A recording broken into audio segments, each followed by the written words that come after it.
Today I am here with the battle of the century. My last review video of 2016, and it's the big one. The question on everyone's mind, is it a dupe beauty blender or the Real Techniques Miracle Complexion Sponge? I have used up like 2 whole of these sponges before, so I know the ins and outs of how I feel about the Real Techniques sponge and the beauty blender. This beauty blender is actually very old now. I've had this one for like many months, so that's why it looks so like dirty and faded, because it's old, whereas my Real Techniques sponge had been through the ringer. Like, my dog had found it at one point. It was like, I couldn't show you it on camera. It was embarrassing. So this is a brand new Real Techniques sponge. So just keep that in mind while you're looking at these visually. Brand new, old, but I know what they perform like at the various stages of life anyway, so I promise this is fair. Also, these are both dirty because I did use them both this morning in my makeup. I mean, if I'm gonna own both, I might as well continue to use both. Made myself a little chart.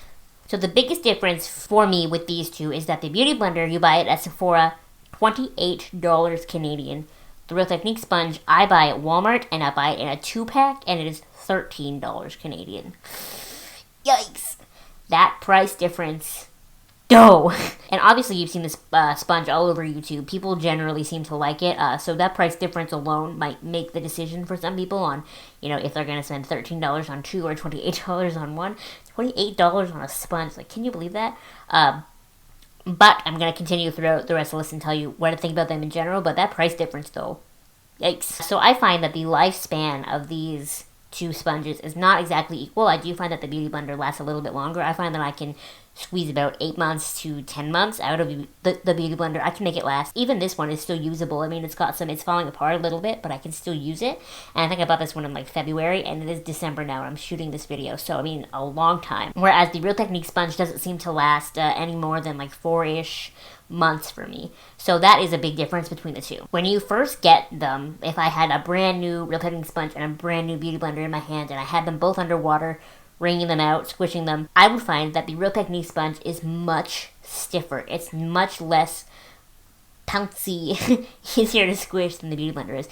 The beauty blender is so soft. I have pretty weak hands, especially my left hand, and I've never had a problem squishing the beauty blender under the water multiple times, whereas sometimes I do with the Real Techniques sponge, because this one is just so much more dense. This one feels like a sponge, this one feels light and fluffy like a cloud. That being said, though, when you are running them underwater, they both do grow. So these two are both still a little bit damp. For when I used them this morning, I find that they take forever to dry out. Even when I'm leaving them on like a little rack thing, they take forever to dry, but they start out pretty small, and they do grow a lot. The beauty blender definitely grows more than the Real Techniques sponge does, but I don't feel like it makes a huge difference. Another pro for the beauty blender is that I don't find that it absorbs as much product as the Real Techniques sponge. So if I'm applying foundation, and let's say, I mean, it's not usually typically like me, but let's say I want to apply it with the beauty blender. If I apply it with the beauty blender, I'm going to get most of the product that I dumped out. It will absorb some, but, you know, I get most of it, whereas with the Real Techniques sponge, I feel like the sponge itself absorbs a lot of the product, and I think maybe that has contributed to why I've kind of gone for that. We're going to put the makeup on my face with my fingers, blend it out with a brush, and then blend it out again with the sponge, because then it really only picks up the excess product, whereas I can just eliminate all the middlemen with the beauty blender and just go in by itself. A pro for the Real Techniques sponge, though, is the shape. I hate this shape. The only situation where this shape is okay for me is because the top is so pointed that I can dip this into a ton of powder and really get powder in the corner of my eye, whereas this one doesn't come to as skinny as a pointed top, so I'm definitely like bumping into my nose when I get up in here. But other than that little tiny thing, I hate the shape, because when I'm bouncing this round thing around on my face in an attempt to blend out makeup, it just never really feels like it's sitting properly. Like, it's hitting this spot on my forehead nicely, and then not this side, and I have to like, it feels like a hassle. Whereas with the flat side on the Real Techniques sponge, I'm able to just dab all over my face evenly and really make sure that I'm getting all of my face and getting all the spots nicely and blending everything out the way that I want it to. So, to wrap up this video as fast as I can, do I think these are dupes? No, I don't think they're dupes, because I think they have too many differences.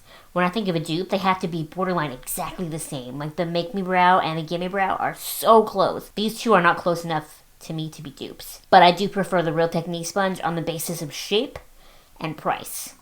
If I was a person with copious amounts of money, of course I would continue to buy multiples of the beauty blender, but even then I still feel like it's kind of a waste when this exists. And I know Real Techniques is a really great brand because it's Pixie Woo's brand, and I've loved Pixie Woo's channel for like ever. So, you know, it kind of influences me to want to buy the Real Techniques sponge over the Beauty Blender. And then I even just think about it, and it's like, wow, $30 on a sponge.